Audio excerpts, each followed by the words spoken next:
finally, a source of raw, real, and honest information on healthcare issues that matter most. Welcome to BS Free MD. From the latest medical information to how to stay sane as a doctor or a patient, no subject is taboo, no BS is allowed. Now, let's welcome your hosts, Doctors May and Tim Hindmarsh. Well, welcome back, everybody, to another Thursday with us here on BS Free MD with your hosts, Tim and May Hindmarsh, the dazzling duo extraordinaire. We have a show today about being unoffendable and how to live a life free from offense with Brant Hansen. And we talk about forgiveness, which is a concept that has been discussed and debated throughout history. It is often seen as a difficult and challenging practice, especially in a world currently that seems to thrive on offense and anger. And our guest for this show, Brant Hansen, is an author of a life-changing book, Unoffendable. And he reveals that forgiveness is not only a biblical teaching, but also the most liberating way to live. So we explore the idea that forgiveness is the key to personal freedom and examine its implications in our daily lives. Yes. Brant's voice is very familiar to us. He used to be the, the morning show guy on Air One, which is a Christian radio station. He's a best-selling author, nationally syndicated radio host, and passionate advocate for the healing of children through Cure International. We talked to him about that, and he just was delighted. It'll give you chills. His books include Blessed Are the Misfits, The Truth About Us, and his latest book is The Men We Need. His first book, Unoffendable, has sparked a wide discussion on the subject of anger and forgiveness and was recently featured on ABC's Good Morning America. He actually updated the version and it kind of came back out. I think it was first out about 10 or 12 years ago. He lives in South Florida with his wife, Carolyn, of 33 years. He's proud to say he plays the accordion. We ask him why and how. And he says, in spite of popular demand. So here we go. Buckle up, kids. This is a tremendous episode that really reinforced. I mean, this book changed my life, and I think this interview will really influence you. Oh boy, I am so excited. We have talked about this author in this book before. We have Brant Hansen with us, the writer of Unoffendable, which just literally has changed my life. I don't think there's a day that goes by where I'm not offended. And so I'm thinking about the book as it seems almost continuously. So Brant, welcome to BS Free MD. We're just delighted to have you. Thank you. I'm honored. So as we were talking just before we hit record, I discovered this book. I was listening to the Eric Metaxas podcast and you were talking about the book.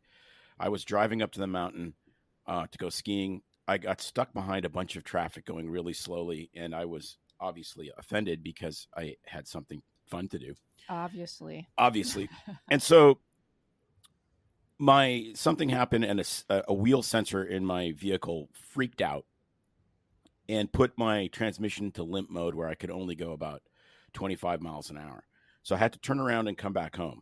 So now I'm the guy holding up traffic. Meanwhile, I'm listening to you talk about how there's absolutely no place in the Bible that says that we as Christians have a right to righteous anger. And I was just like, really?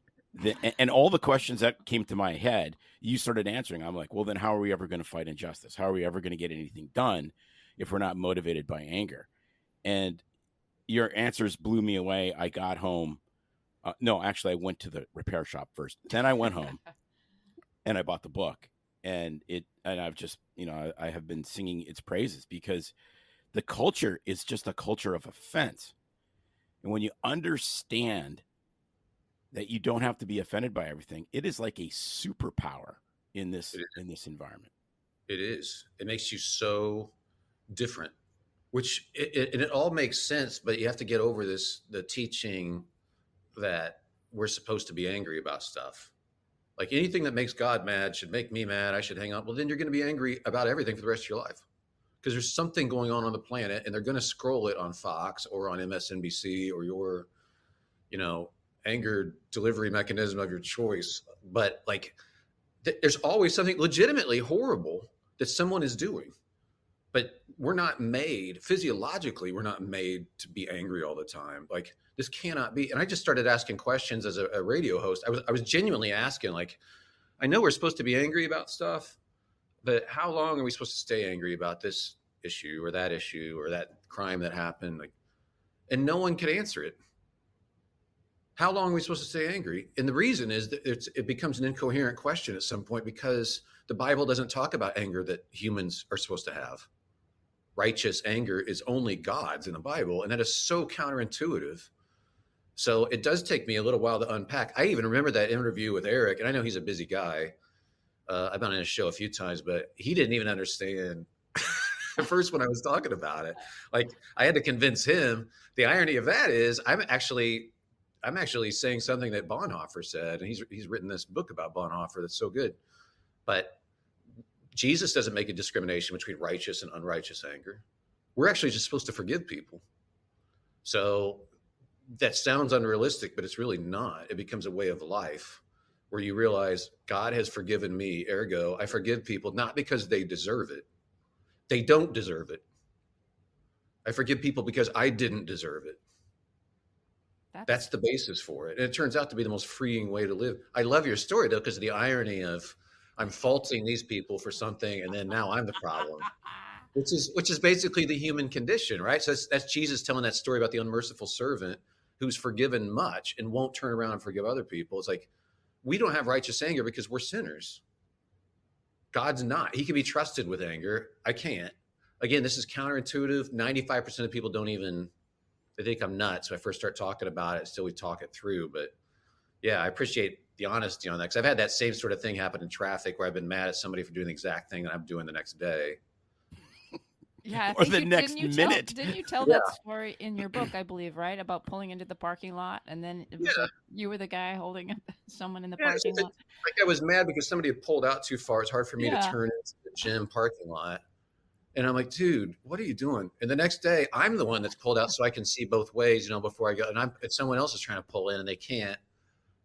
It's just so we're busted. If we stop and think about it, we don't even live up to our own standards. That's the thing. If we wrote down all of our own standards, we don't live up to them. And so it's a much more freeing way to live, to go, you know what? Humans are going to do human stuff. I now understand. I'm not going to be continually shocked by human nature. Every day, somebody cuts me off in traffic. Have you driven before? That's what happens. And it's like there's this primal thing where we don't want anybody to cut us off. Like, there's only one drumstick left at the next exit. Like, there's only so much food. I don't know. That's not reality. So traffic is actually a good low leverage opportunity to practice forgiveness. It really is. And to actually pray blessings on the person that just cut you off. It will change your entire personality when you start doing that.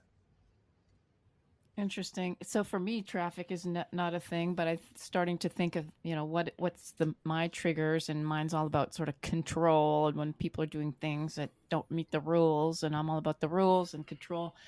But where was I going with this? So for me, a lot of it is, and parts of the book, which we'll get to in a minute, what really hit me hard was trying to be the one driving the ship, driving the car, controlling everybody else. And when they don't, meet the standards, it's really difficult. But I want to go back, and I'm curious. So what was the real inspiration for writing the book? Because didn't it come out in 2015? Yeah. Yeah. And so did something happen, or was it just looking at kind of the world's changing? Because right now, this is almost not quite 8 years later. This is a world of offense, and especially since COVID. But what was going on pre-COVID, even pandemic, that you noticed people were taking offense, or was it something? Okay, prepare for the least inspiring origin story of all time. Like a lot of people, right? Like, I want to write a book, and I've always wanted to, and I've never done it. And I was just, I think I wanted to be like Tolkien or something. And I thought I could produce this masterwork. And I read a Seth Godin book called Lynchpin, just the marketing guru guy. And he was writing this book. He's like, this is my 8th book or whatever he said. He said, I'm not that good of a writer, but you know what I do? At least I get it done. Everybody else just talks about doing stuff. He's like, I'll send it, even if it's mediocre, I'll get it done, and at least I got it done. A mediocre thing that you actually send or you post or you ship is better than a great thing that you never actually do. And that kicked me into gear. I was like, you know what? I'm going to the coffee shop and I'm going to sit down. I'm going to write a chapter about something, and it's going to be a crappy chapter. And so I did it while I worked at Air One there. I went to the coffee shop in Rockland, California. And I was like, I'm not getting out of this chair until I write a really bad chapter about something, but I'm going to write it. And then I'm going to write another chapter and I'm going to send it to a publisher. And then I'll be like, at least I tried.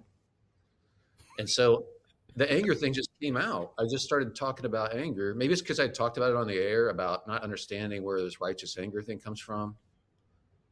And that's just the first 2 chapters. I sent it off to HarperCollins. And to my great amazement, they're like, you know what? This is pretty good. Do you have the rest of the outline? I was like, sure. How much coffee do you have? Why, yes. You'll have that on your desk very soon as I figure out what it is. And so that's actually where it came from. It just so happens that it is so human that it's not really a surprise if I'm going to sit down and write about something like people don't talk about this. And every time now that this is news, you know, New York Times, Washington Post, everybody is like, we have this epidemic of anger in our culture. What should we do about it? And throughout, they talk to medical experts or psychiatrists, and it's all, well, take a deep breath, yoga, maybe listen to some music. They never mention forgiveness. It's like, this is the most genius. Jesus is genius. He knows how we should live. Like, his way is the way to live that frees us. And so this is a very counterintuitive way to actually take on anger that's going to destroy you otherwise. And it's actually forgiving people. Well, it is amazing. I remember, I forget the name of the author, but there's that book called To Forgive. And the pastor that wrote it was a former police officer, and his wife was killed by Dylan Roof in South Carolina. Yeah. So it was an actual racially motivated killing. Yes. And he went with his adult children to the bail hearing. And he said, you know, normally I'd never go to a bail hearing. Like, who cares about a bail hearing? It doesn't mean anything. So he goes to the bail hearing, and the Holy Spirit's like, dude, you have to forgive this guy. And he's like, are you crazy? And he said he almost involuntarily stood up. He looked at him and he said, I forgive what you've done. I hope that you can find it in your heart to find God, because he'll forgive you. And that was the end of that. And there was no riots in was it Charleston? There was no riots. There was no burning of buildings. They had a big march. It was all peaceable. No riots. Can you imagine? Just from one guy forgiving somebody. And this was an absolute 100% documented racial hate killing. Yep. And I remember it was also in South Carolina. I'm sorry. But it makes me think about the mom. There was a guy that was shot. A young man was shot in the back, like running through a park out in front of their house by a white officer. She was an African-American lady. She was bawling, talking to the reporters about losing her son. And she said, but I have to forgive this man because of the Lord. I have to. And like, it's stunning when you see actual forgiveness happening. And it doesn't mean you don't use the justice system. It doesn't mean you don't have boundaries in life. It doesn't mean you don't have a punishment and, you know, that just things aren't done. It just means you relinquish your right to anger. And this is the only way to defeat evil, really, in the world, ultimately. This is the way to do it at the deepest level. I was just reading a book about evil by N.T. Wright. He concludes with a chapter about forgiveness and how it unwinds everything. And I had never thought about the absence of riots before in Charleston after that church shooting, but you're right. Like, look at all the evil that forgiveness thwarts in response to evil. That's amazing. I should have included that in the book. I wish you would have said that a long time ago. Well, you could do another addendum. Well, we'll be living Tim quite close to each other soon, so I'll come for coffee. Yeah. There you go. Good. So I was just going to say what kind of struck me thought-wise is sometimes, at least for me, it's not easy, but so we're thinking of big things like what Tim's talking about with that horrific killing. I've talked about this a lot. We did actually a podcast interview. We were being interviewed, but I've shared my story a lot about I was I hate saying the victim of pedophilia abuse, but from 4th through 6th grade, I was sexually assaulted and abused by a teacher. And it was really kind of part of my getting saved as a Christian, learning how to work through that, but giving and granting forgiveness to that teacher, that perpetrator. And Tim had come into my life at that time. I had some other friends at school, in med school, that really walked me through the Christian walk. I started going to church, and it wasn't until, I was struggling with so much baggage and eating disorder and depression. And Tim actually was the one to say, have you ever thought about trying to forgive him? And I'm like, what? I mean, and I didn't even really think that was, I'm like, I think I kind of forgot about it or stuffed that away in my brain into a compartment. Like, is it really affecting me? And, I worked through that, and we prayed about it together. And I really tried to go, you know what? Yeah, I'm gonna forgive you, forgive this person, because I can't let it have power over me, destroy me, and affect me physically, and all these things that I'm working through. And it wasn't an instant second thing, but it was like I felt a weight of relief, obviously, after praying. And then it was pretty quick that things started to get better. But for me, I know that I had to do that and just verbalize it and really work through that. And it was healing, and it was central and paramount to my testimony. Now, my point being that sometimes it's easy to look at the big things like that, right? And go, yeah, that was a big event.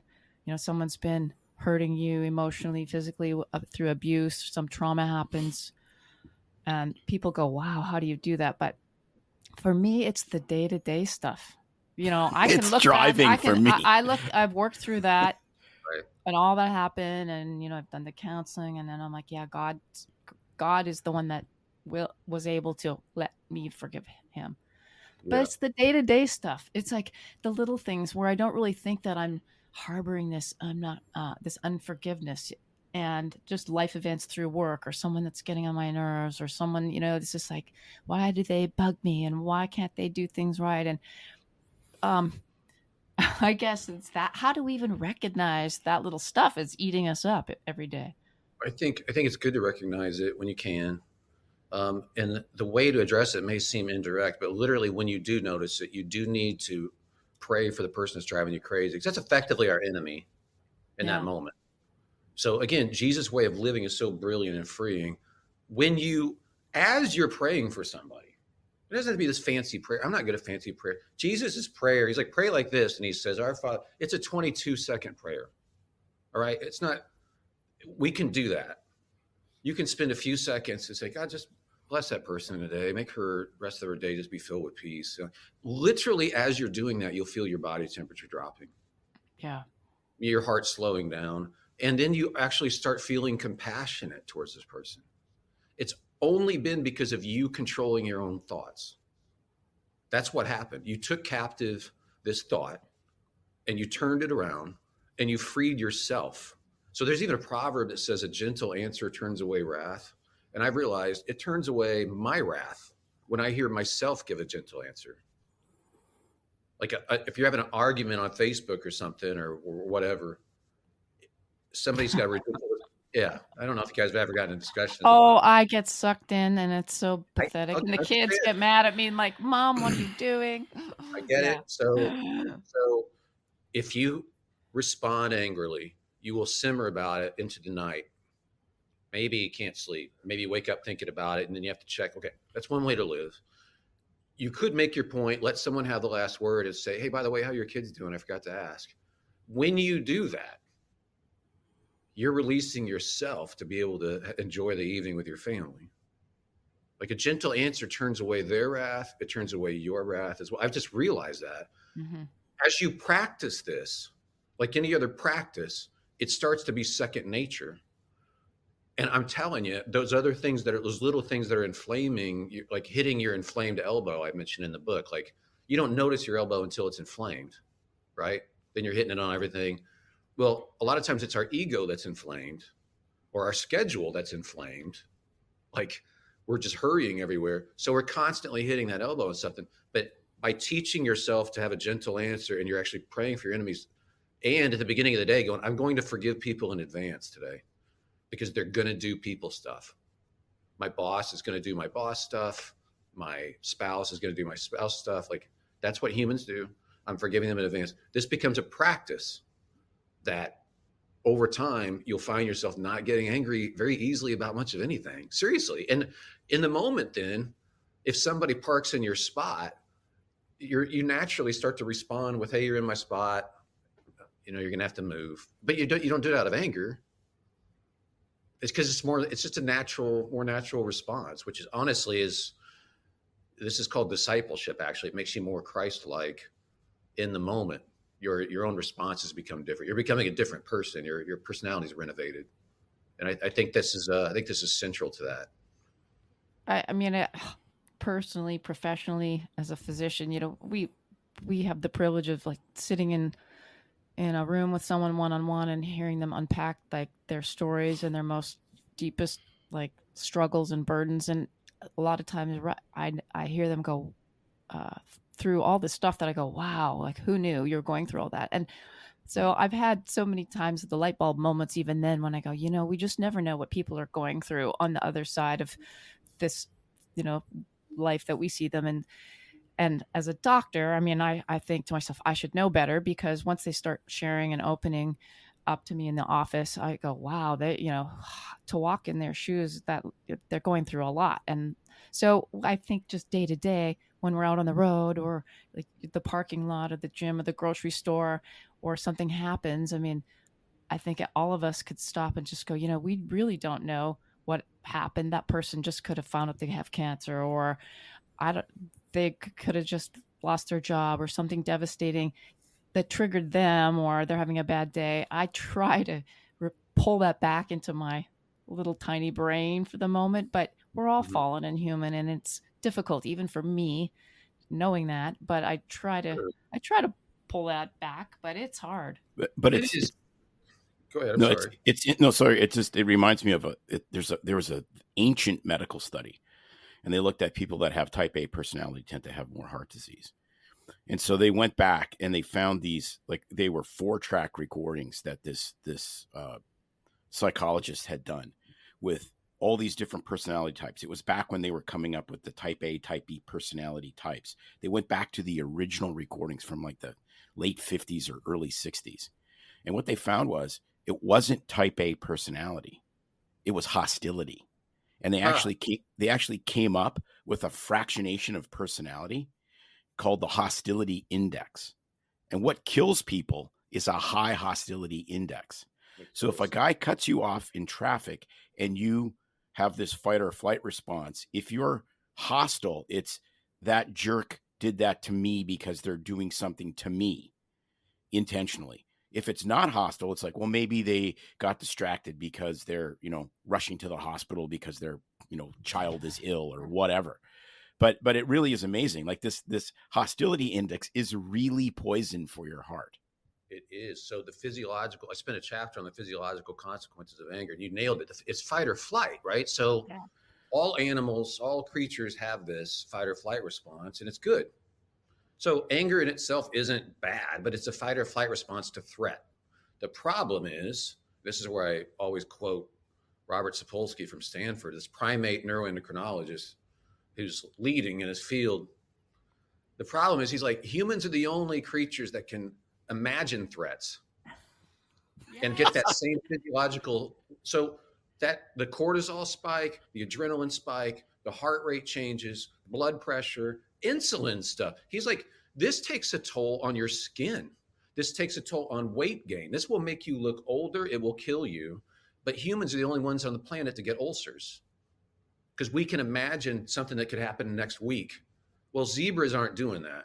It's like they have the fight or flight response for about 30 seconds. It's to get away from the lion or not, but it's over one way or the other. And for us, we're the only ones that can hold it and keep that anger for years. That's why it's so genius with the hurt that you went through, May, like genius for you to let go of that right to anger so that it's physically better for you. And you found out, that. Mm-hmm. So everything Jesus tells us, I think we underrate him as a genius. We think of him as like in the clouds somewhere or something. We always think that Einstein's the smartest man. No, Jesus is the smartest man who ever lived. He knows how we're designed. Everything he's telling us is for our own good. It's freeing. So you don't have to live with that in your system. And I had somebody ask me, it was a news anchor, and it was a great question. But he's like, yeah, but forgiving people is really hard. I'm like, yeah. You know what's harder? Living a life of unforgiveness. Mm-hmm. Having that high hostility index for the remainder of your now shortened days on this planet is a lot harder. This forgiveness thing is for you. If they don't apologize, you can still forgive them, and you should. So Right.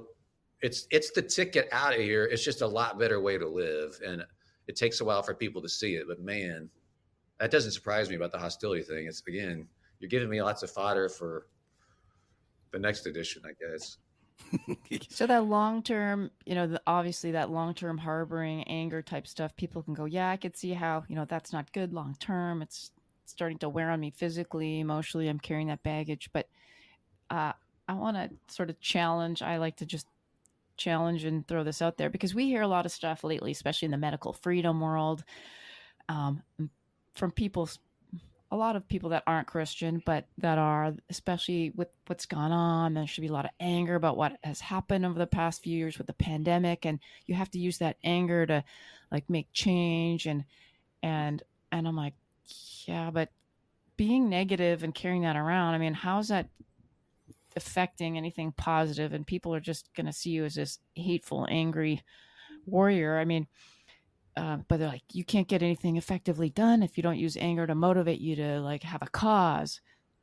So, I mean, what would you say to that? I mean, how do you let go of that sort of anger for a cause and turn it into a, I don't know, I'm happy and I'm relaxed for a cause? Well, I think whatever you do, and this is something Dallas Willard said, whatever you do with anger, you can do better without it. And the fact that you think you can't do anything without anger means that that's your only motivation. Like, it's not compassion to protect the vulnerable. You don't have it. It's just anger. Well, then that's about you. Well, that'd be a good thing. You'll probably be more effective without it. I've had my own incidents where I've practiced that, and it's borne out to be true in very dramatic ways in the moment because I'm calm. It's very effective, and I still take action. You still do what's right. I also point this out too. Like, if you think you can only fight injustice with anger, you want our police to have that attitude? Like, and why not? Well, because they do their jobs worse when they're angry, and they know that. And the great officers aren't angry. They know that. Do you want judges to rule out of anger? Please no. Please no. Yeah. So these are the people that are charged with justice in our justice system. Like, I could go down the line. We do better when we just do the right thing. I also go to a bit of a length to point out that Martin Luther King Jr., who was so brilliant tactically in what he did, so brilliant and so clear-headed, like in his letter from a Birmingham jail, people are like, he was an angry man. He wasn't angry. He was pointed. He was relentless, but he wasn't angry. He even said when his house was firebombed, he couldn't maintain anger against these people because of the gospel. He's not allowed anger. But was he effective? I'd say he's more effective than most people on Twitter who are tweeting anger, all this stuff. They've also done a study too. I think it was, I want to say British Columbia University in British Columbia did a study about the relationship between tweeting angrily about something and actually taking action to do anything. And there's an inverse relationship. Oh, that's right. That's right. Yeah, the slacktivist. Yes. Yeah, because you get the evil humors out of your system by tweeting, and then you actually don't do anything about it. But it's interesting because we interviewed Lieutenant Colonel Pete Chambers, who's the first physician Green Beret, and he was forward deployed as a doctor. Like, this guy, I mean, this guy was born with like badass tattooed on him. I mean, just an amazing guy. He is one of the sweetest men we have ever interviewed. And he talked about, and it gives me chills. He actually made me cry, but he talks about he talks about the spirit of a warrior. And he said, real warriors fight for two things. They fight for the country that they left, and they fight for the men on either side of them. That's all. So they're motivated not by anger and not by justice. They're motivated for love of country and love of comrade. And I was just like, holy moly, that is powerful. And this is a guy that literally has put chest tubes in people while taking incoming fire. So he actually has credibility. Yeah. And you're like, wow, that is really powerful. Love is what motivates a real warrior. Yeah. And that anger would cloud his judgment in a situation like that. Like, it always clouds it. It never enhances judgment. It doesn't. And in fact, biblically, it's like anger, if you want to know where it lives in the lap of a fool. You want to hold on to anger, it's very consistent on that. It does not help you. And I've had to tell guys this, because I'll talk to groups of guys about other stuff I've written or whatever. But they think anger is inherently masculine. And I'm like, it's the opposite of masculine. Masculinity at its best, I'm the keeper of the garden, where I'm helping people thrive in my sphere of influence.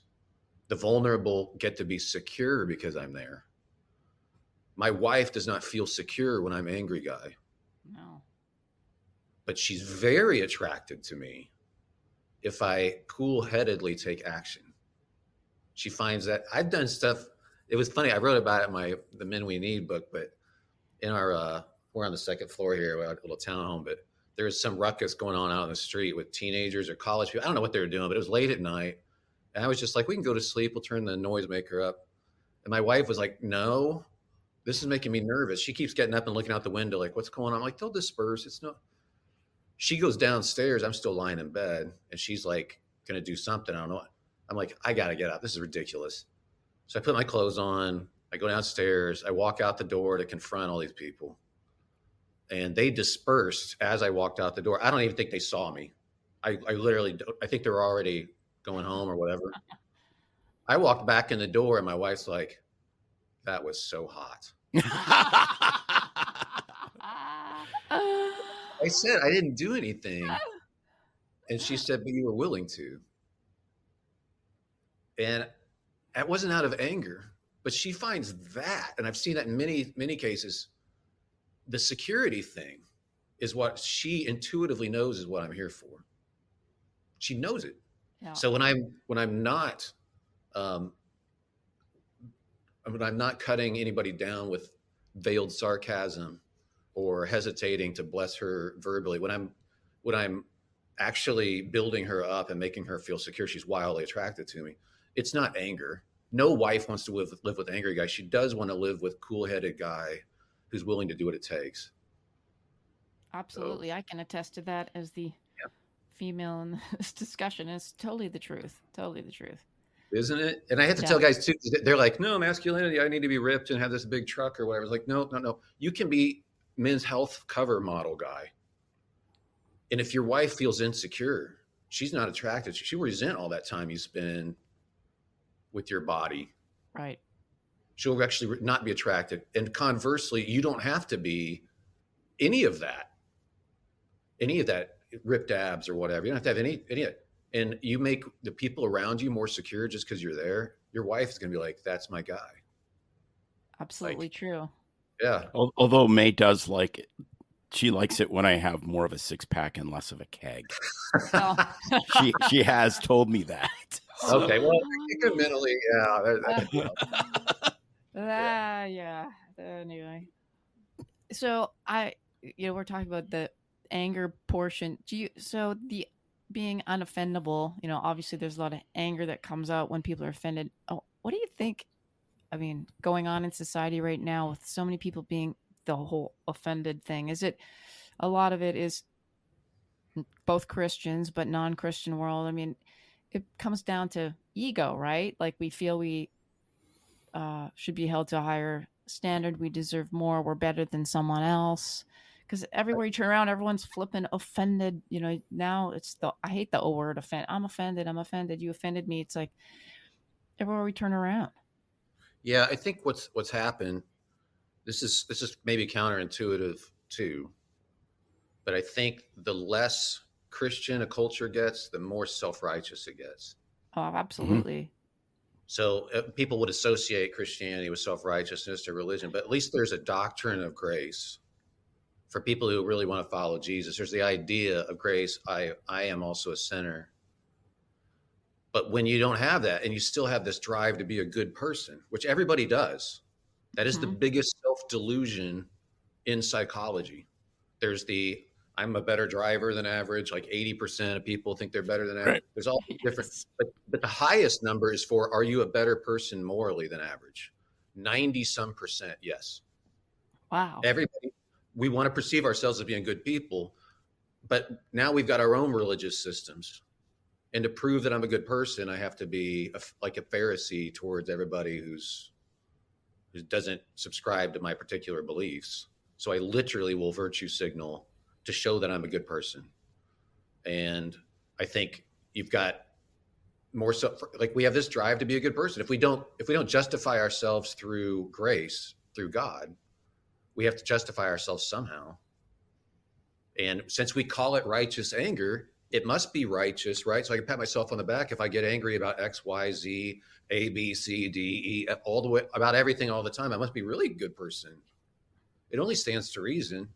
So I think that's the biggest drive is our own insecurity and lack of finding justification for ourselves through God. We have to make it happen on our own, and we get viciously self-righteous. Have you heard of hyperbaric therapy? If you want better circulation, oxygenation, or respiration, Turn up the volume. Everyone appreciates the increased energy and clarity. Athletes say goodbye to those PRs because you're going to blast So them. how's it work? We load your body with oxygen. That means less inflammation, fewer allergies, faster healing, and more. Come see us, 1200 Executive Parkway. You know, the Upside Down building. Call us 541-636-3278. That's 541-636-3278. We have some incredible deals. Heal, build, and thrive with New Leaf Hyperbarics. Got air? You know, it's interesting because I've noticed this, and I think this is just a really timely discussion because, you know, the big thing now, at least in the conservative or Christian conservative world is the sound of freedom.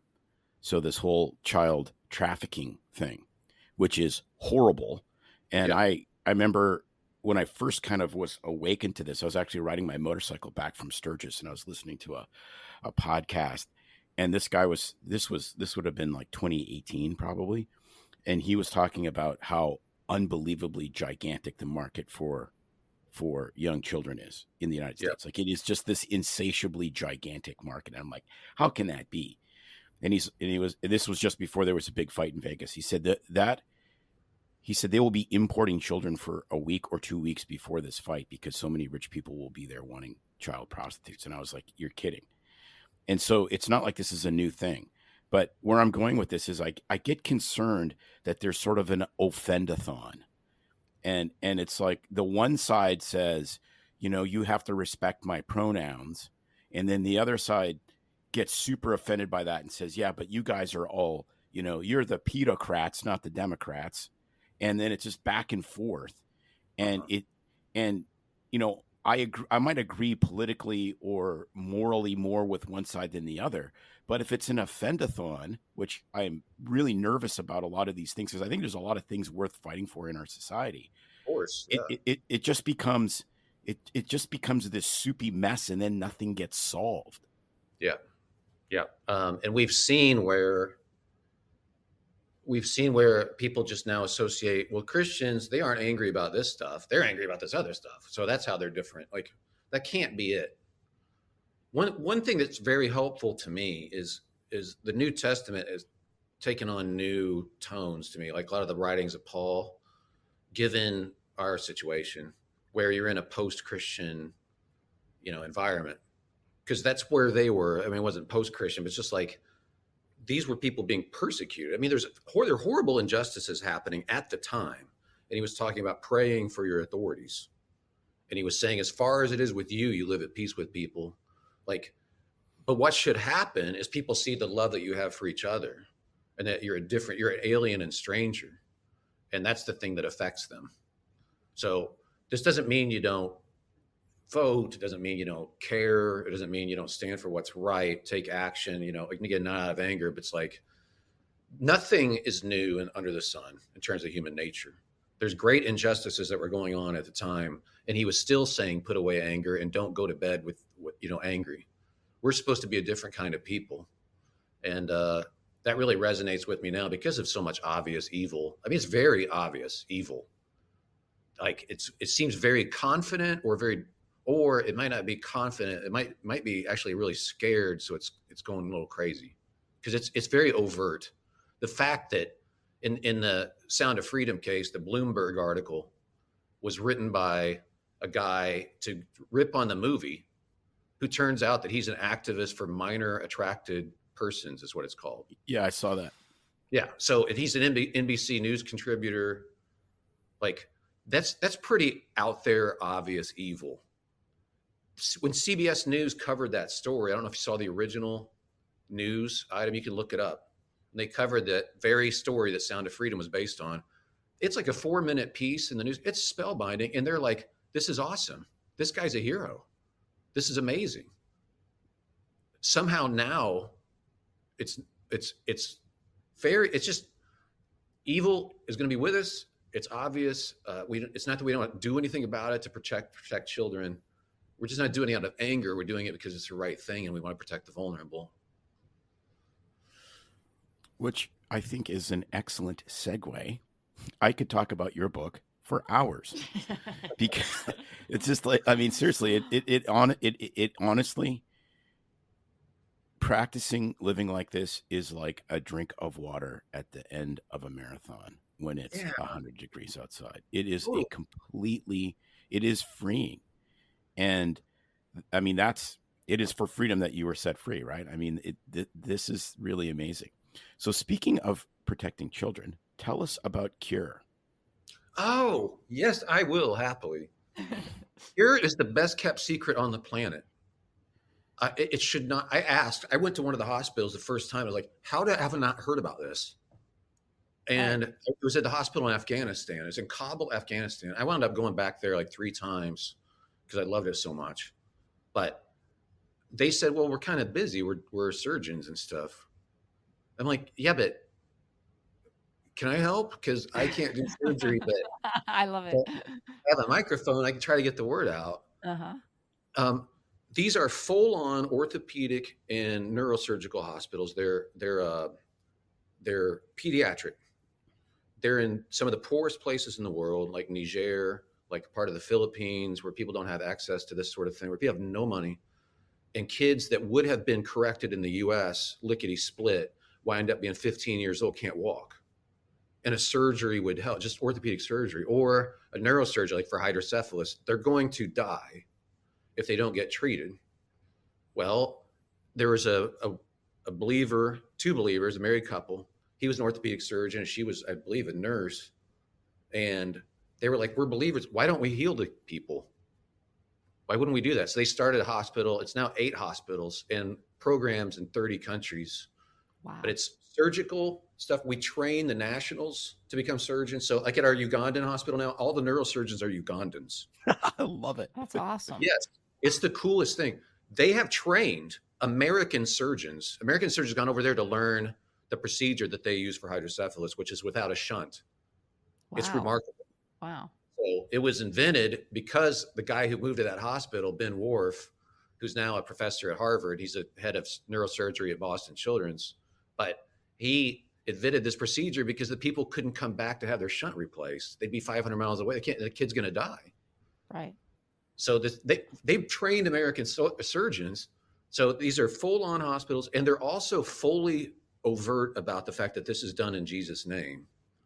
So these people think they're cursed because they have some kind of disability, and we're able to tell them and their families, you're not cursed. Usually mom is blamed because she must have done something immoral. That's why they have this child, and the dad often leaves, abandons them. And we're able to tell her, you didn't do anything wrong at all. God draws close to the brokenhearted. He stores your tears in a bottle. Nothing is wasted. your child is precious. She's never heard this. She's only been run away from, and because people think the child's cursed. So when she comes in the door at a Cure hospital, our staff, whatever level of staff, comes toward her and is like, what a beautiful baby. Can I hold her? Like, she's never heard this before. Wow. So it's the most Jesus shaped thing I've ever seen in my life, because it's healing and it's telling people about the kingdom. Healing is an advanced trailer of heaven, which is why it's so powerful. I love People it. get a glimpse that the kingdom is breaking through, which is why Jesus healed. Like, he didn't do it randomly. He's like showing the kingdom is among us. So this is a advanced trailer. We have all these before and afters of people who couldn't walk, and now they can get up and dance and run. And in the last 6 months, we've done 11,000 surgeries. Wow. Wow. Holy mo! That is awesome. It So really what is your? Hang on uh, one sec. yeah, What go is ahead. your role with them? My role is I use everything, whatever my platform is, I use it for that, because I want people to see the kingdom for real. And I would like Christians to be known for this. We heal people. And why not? So that's what I do. So I use our podcast. I use my radio show. It's syndicated on a couple hundred stations. But if they take the show, they have to run spots about Cure. I embed it in my books, and I speak about it. I talk to groups about it. I try to get the word out. I'm no big celebrity, but I have some platform, and I'm trying to drag other people into representing Cure and getting the word out. Because again, they don't have the PR departments that other organizations have. They're constantly getting their name out, but what they're doing is the most remarkable thing you've ever seen in your life. So I could tell a brilliant story. Yeah, it's the sweetest thing. So it reminds me of like Samaritan's Purse, although that's the Franklin Graham thing. It's similar, but these are permanent hospitals. And so Right. we're ultimately, like, our Kenyan hospital now is all Kenyans. We train people, turn it over, and that's been really neat. And then we are embedded in the community too, so that we can network with churches, get people as they become believers. Because we had 20,000 some people become believers last year in Cure hospitals. So we're able to plug them into churches for follow-up and discipleship and that sort of thing. So it's actually pretty unique in the world, because the surgeons are permanent, the doctors, like, they all live there. Yes, absolutely. Yeah, we've done mission work over the years, and you're right. You know, you can zoom in, do your work, do the thing, extract yourself, and then what? Like, a lot of times I would be sitting there and I'm like, this is great. I can treat these people's high blood pressure, do this short-term thing. But as soon as I leave and this medicine's gone, well, then what happens to these people? Surgery is a little different. You can do life-saving For sure. procedures, but the really cool part is, you're right. If you're having locals that are actually being trained and they're the ones doing this, and they know the people, they know that, like you said, they can't come back for shunt revisions or other things that need continuous follow-up. So what's going to work in my community, because I live it? How do we impact people? And I think the best way always, when you're doing changes in the world and you're trying to bring change, it's like, what does the community need? Let's people in the community figure out what they need. Because so often people come from other parts of the world are like, oh, this is what you need. I'll just drop this, first world thing off here. Especially if you're ministering to people spiritually. Right. Not just medically ministering to them, but like serving them, to know the culture and to know what they're up against. Right. I had no idea. Like the curse thing, the first time I visited a hospital, there was a 17-year-old girl. She was super quiet. I tried to talk to her through an interpreter. This is in Afghanistan. 17 years old, very shy. She had a cleft palate, very pronounced. She had not left home before. Wow. Because if the community sees her, they think she's a monster. Mm-hmm. And they will run the family out of the community. So they had to hide her. She never went to school, not for one day. She's 17. If you have a cleft palate in the US, that's taken care of right off the bat. Well, why wouldn't we fix that? So I was in the OR with her, and I enjoy watching these surgeries, but it's a cleft palate thing, right? So they were able to actually to connect her lips, do the sutures, all that. it was still swollen and you could see, but her face was totally different. And when she was awake, I went back into the children's ward and her mom was in there, and I sat down, and like, she looked so different. It was unbelievable. And I wanted to have a mirror because I'm like, you're not going to believe how you look. And I didn't have one, but I was like, I have my phone. So I took my phone and I reversed the camera thing and handed it to her. And she just held that and stared and stared and stared. Wow. I was like, every girl wants to be beautiful, you know, and to be kept like a monster all that time and then finally see your face changed and made whole. Like, this is who you. It's just heartbreaking because you're like what you're saying is, you know, her family might love her and think she's not a monster, but when your whole community, I mean, your life is devastated because you can't leave your home, your family's affected. I mean, it's the social consequences, everything. They're even the last to eat in their own families. Sometimes they're treated like animals in their own family. I had no idea, but that's very cross-cultural. And you remember that story where they brought the blind guy to Jesus and they're like, whose fault is this? Did his parents, like, somebody must have done something wrong? And he's like, no, this is so that God can be glorified. And then he heals him. Yeah. Like, I now understand that story in a traditional culture. So if you're ministering to people like that, you really want people that understand it. They have a theology of disability. They understand the medical end of things, but they understand the culture they're embedded in. It reminds me of something really similar, but very minor and kind of goofy in a way. But when we were in the Philippines, we had this retired surgeon with us, and we were partnering with church groups, but you know, they were like, do you have the surgeon here? Do you have someone here who can do the circumcision? And we're like, yeah, we do this time, you know. And I didn't realize the importance in this community of circumcision for young boys. And we kind of laugh about it now because what happened was, you know, they'd say, okay, well, they all want it done. Well, these are like 8, 6, 7, 8, 9 teenage boys. And they're like, okay, we're ready. And we ended up lining up all these boys, like 20, 25 of them on the grass lying there. The surgeon, George, would just go along with local anesthetic, do this little procedure. They all laid side by side, and one after the other, he performed this circumcision. I'm thinking, oh my gosh, these kids, this is so painful. They were like not shy about it. They were all tough. They wanted it done because it was so important in their culture to fit in, that they were so proud to have it done. And it was not only was like medically, it was like, this is the most insane thing I've ever witnessed or been a part of, but how much it meant to them and in their culture. So we kind of joke about lining up 30 young boys and doing this procedure and kind of, you know, anesthetizing them there on the grass and cutting away. And I'm like, good night. But they were so excited, and everybody in the community, because it was meant something so different than here. Yeah, you wouldn't know. And the same thing, like once you learn the culture, you realize how important it is to talk to parents, even of kids that have a disability, to help them understand that you have a blessing on your hand. We had this lady recently at the hospital in Uganda. So that's mainly neurosurgery we do there. Baby comes in, Lucia, she's got a huge tumor she was born with, and it covers her eyes. It came out of like the middle here above your nose, and it just covered her eyes. And her mom had never seen her eyes, and she had never seen her mom. So the sweet thing was, I have pictures of before and after. I mean, you take that tumor off, and here's these eyes. Oh, and wow. Her mom, they brought her out, and her mom could see her for the first time.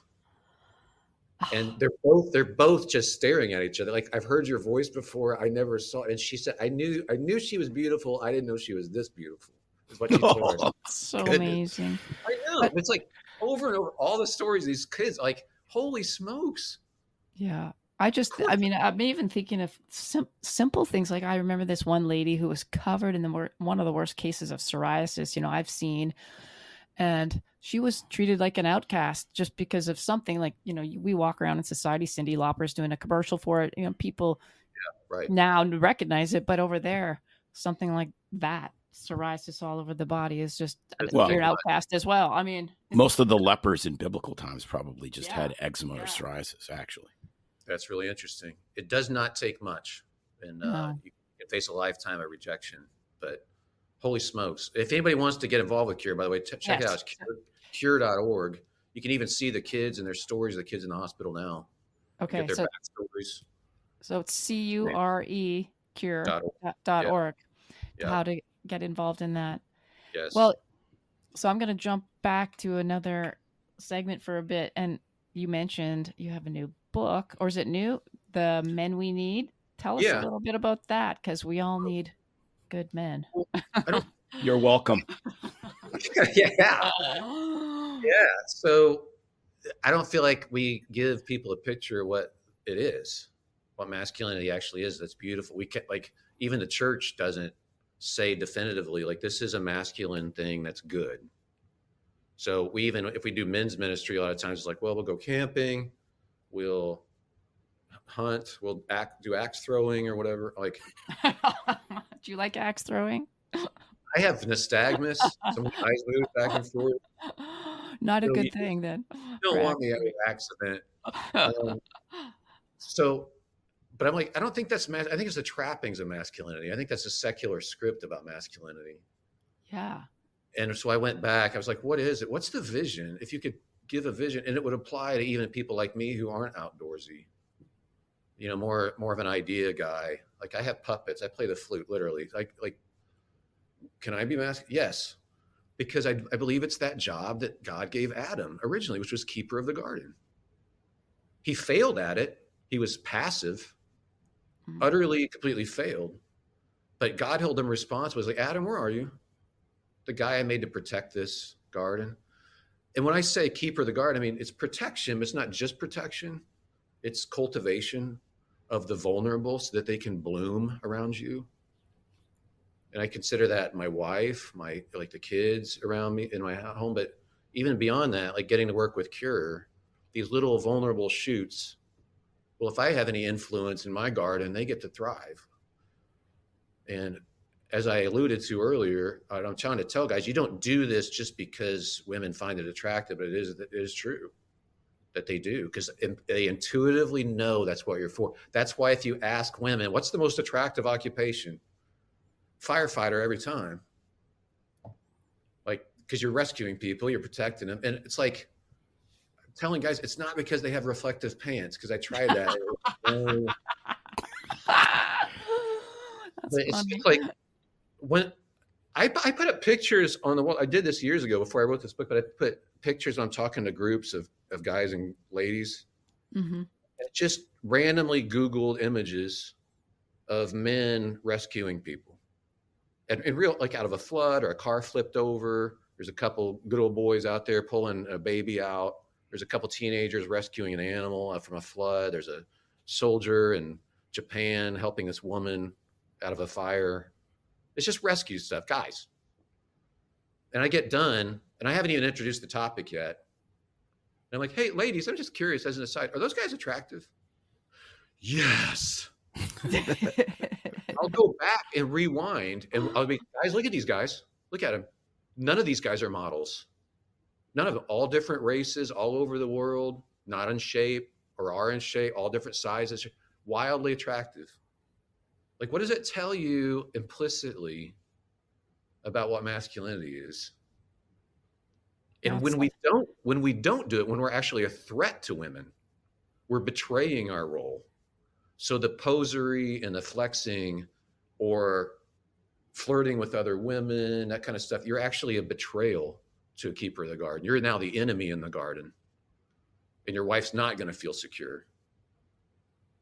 You know, it's so true. I'm thinking, you see a guy in a suit that's angry and kind of a 7 on the Enneagram, or I should say 8, just taking over and just flaunting his stuff and all of that. It's just like so frightening, like threatening, and not unattractive. You're right. I think we're thinking of potentially one of my friends at the same time.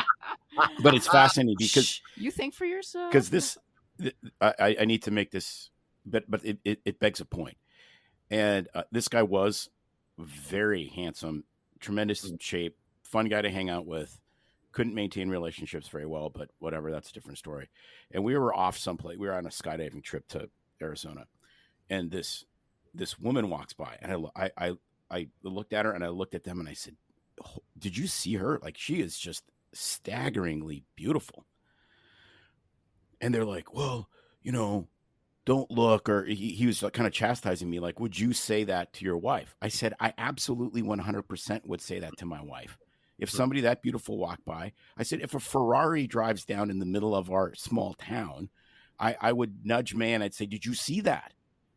And it just hit me. It's like, he could never say that to anyone he ever was with, because they would be totally insecure that he had to buy the car. Right. That it wasn't just saying, this person is such an unbelievable outlier, you should look at this because it's interesting, not lustful, not anything else. Yeah. And it just hit me. I go, wow, for these guys, they're always on a hunting trip. So the women they're with are never secure. Right. And I was like, you wow, know what they'll do, sad. They'll misinterpret, guys like that, unfortunately, will misinterpret something I'm saying. When I'm talking about secure in your wife, they'll say, well, someone came in and tried to intrude in my wife, my home. They tried to attack my wife or something. They're going to the cemetery. Like, I'll take care of them. I'm like, that's great. Like, right. You should defend your home. How often does that happen? Yeah. Not real often. You know what does happen though? You're the intruder with your words and your little cut downs, or your lack of response to your wife makes her feel less secure. And I'm saying that to me too. And when that hit me between the eyes when I read somebody else say that, I was like, oh my gosh, I can pat myself in the back for all day for going, well, I got a shotgun, I'll take care of business. But I'm not letting her thrive I just realized my whole verbal game needs to be on all the time now. It's been recent. We've been married 33 years. Yeah. Good for you. But, you got us beat. Yeah. But I've learned I can do better, and just constantly wanting her to bloom. And if I'm cutting her down in different subtle ways, which I'm very capable of doing, anybody is really, I'm now the threat in the garden. So anyhow, I thought when you hear about protecting and being a keeper, there's a lot more to it than just going, if I'll defend from someone from the outside. It's like, I want the people in my sphere of influence to thrive and bloom. And to the extent that I do that, I'm masculine. I love it. Well, where's the book available? Is it on? It's everywhere. It's everywhere. Yeah. Amazon. Everywhere you can find books, basically. Yeah. I mean, that's so amazing. And if it's even half of what Unoffendable has been, it's going to be like changing for so many people, because we need really good men. I mean, society's telling everybody how to act, what men should be. And it's even worse now that you can't even, like, the whole world's redefined men and women, right? It's just it's a total joke, basically. Yep. We won't go there, but I mean, gosh, we could talk about how important it is for men to be in the home, and society, the effects of not having men there. But even if the man is there, if they're really not being true godly men and showing up for their wives or the family, then it's just devastating. So I'm super excited for this book. Thanks. Honestly, I think a lot of it is they're not given a vision for what we're supposed to be doing. Right. I mean, even in church stuff, it's like, okay, I sit here, I go to church, I watch you do a thing on stage. Okay, but what's the puzzle box thing? I see these pieces, but I think having that coherent vision, I feel sorry for guys. They're not given any vision except for a stupid secular one. Right. That's completely, emasculated, or some sort of a flexy domineering lie. And for us to say, here's a vision, go live it. I think a lot of guys are like, okay, now you get it, I'll do it. Yeah, it's so fascinating because I'm a car guy, and so it's a great hobby because it's easy to get to know other men quickly because you have the shared passion. But it's fascinating when you talk, like it's these caricatures on either side.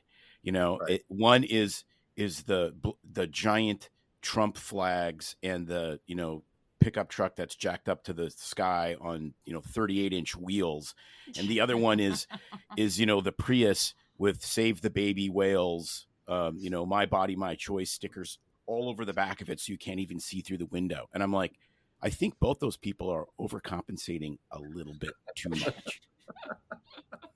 That may be. And may God bless them in their unique ways. But yeah, I think if we don't have a coherent vision, we're prone to just do anything.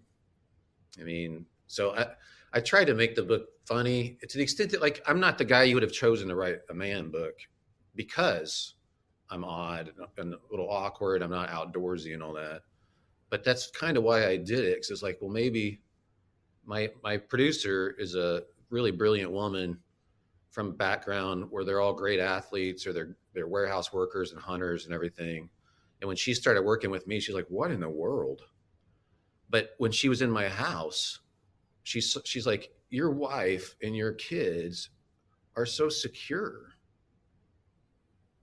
I'm thinking you're the perfect person to write that book, Brant. Exactly. We don't need more, like, you know, flexy macho telling the rest of the men how to be. No. Yeah, it's great if you're ripped and all that sort of stuff. Like, I try to stay in shape and all that business. Like that's all wonderful, but that's not the essence. That's not what it's about. The big vision. It's Right. a lot better than that. Well, we need more accordion players. Oh yeah. Okay. Because you do play accordion, correct? I play it very poorly. I think everyone does. Sorry, I had to say Sort of that. like bagpipes. Is there a correct way or not? No, I'm Scholars kidding. have had symposia on that very issue, but I'll tell you what, you want to develop your pecs. Oh yeah, good point. The squeezing is underrated. That's funny. How did you? Okay, this is a great way to wrap up. How did you get to play the accordion? When did you learn that? Gosh, when did I learn that? It was several years ago. Somebody gave me one. For real. And I started doing something on the air. I called it "Just Try and Name That Tune," and I would play like a hit from the 80s or 90s or whatever, and it was usually so bad that people are like jumping. Is it the theme from Fame? Is it Footloose? Is it God Rest You Merry Gentlemen? So it was kind of a funny on-air bit, and then I got a little better at it. So I do play guitar and stuff. I do that. I do better with that than piano, but yeah. That is the best story ever. We needed to come up with something like that. Tim, you're going to get a flute. There you go. I'm going to become a flautist. Can reawaken my Jethro Tull impulses or something. I want to see you roll into Sturgis with that flute. Well, it would be like in my back, you know, sort of like you could have a quiver of flutes instead of a bow. Come into Sturgis. You like the dude from Raising Arizona, bad guy. Yeah, there you go. Jeez. Yes, they call me Pied. I'm gonna play a jaunty tune. That would be badass. Yes, that would be good. Like into the full throttle with my Pied Piper. Well, this has we know we have extinguished our time, unfortunately. This has been great. Where can people find you? Or not. Amazon if you want to buy something, but there's BrantHansen.com, and I have a podcast called the Brant and Sherry Oddcast. I love it. Basically, our show that we did on Air One, and we still doing this, and so that's gone really well. But yeah, those places are good. Thanks for letting me talk so much. I could honestly just listen to you guys talk, and I feel like I talk too much. Well, so we love having guests on because we usually just sit here, and that's the genesis for our podcast. We just blather on and on and on. Well, some of us are a little more talkative than others, but so we love getting to meet new people and hear their stories, and everybody's got an amazing story to share, and you're so inspirational. I'm super excited I'm going to read the man book, even though I'm not a man. I would love your thoughts on it. Yeah. I'm sure I'll hear about it too. Yeah. And then I'll be holding up Unoffendable. Yeah. Exactly. You'll be whacking me with it. As I get my flute out of the back of my flute quiver. Yes. That's right. Anyway. Mhm. So Thanks again, Brant, for being here. It's been great getting to know you, and everybody's going to love this. Thank you. every time I say the word unoffendable, I want to change the words to that old song and go, unoffendable, that's what you are, and forever. Perfect. You cut me off in traffic. It's inevitable, but you know I'm unoffendable. Can we get in the car? So I won't flip you off like I normally would. That's what I was just about to say. Can you get in the car and sing that? And away we go. We should have done that yesterday while you were driving, but you were very I could write lyrics after that, right? Anyway. He cut me off. He was in his truck. Normally I'd say the bad word unoffendable, but you know, unoffendable. If people are still listening and stuck around for this part of the show, they're so super fans of ours. As he sings this in an Iron Maiden. Gosh. Okay. Yikes. Well, we hope you really liked that interview with Brant, and you should read the book. I totally enjoyed it. It was great, and Tim says it's changed his attitude. I totally see a difference for sure. So you can get that on online. Would you say I'm at least 10% less a-hole than I was before? I'll give you like 15. 15. Wow, that's moving on up. That's to the east side. I know. Yes. The deluxe apartment in the sky. Meanwhile, we've got some great fans that always stick with us, and we're giving a shout out to Jeannie Thorpe. Today's shout out goes to you. You are one of our top followers, commenters, and friend of the show. So thank you for always showing up for us and for your support, Jeannie. We appreciate you and love your comments. All right, till next week. We will see you next time. And now we'll end the show with a special shout out to our sponsor, Wren Financial Planning. Take control of your finances and live your best life with the team at Wren Financial Planning. They handle the details while you focus on what matters. Transparent pricing, personalized solution. It's no secret that medicine is a bit uptight. That's why Tim and I created BS Free MD to mix things up a little and have fun in the process. Besides, we are having these exact same discussions all the time, so we thought we might as well invite everyone to the party. If you really like us, you can get plenty more and maybe see one of Tim's cool tattoos on our Instagram or Facebook pages at BS Free MD. See you next time.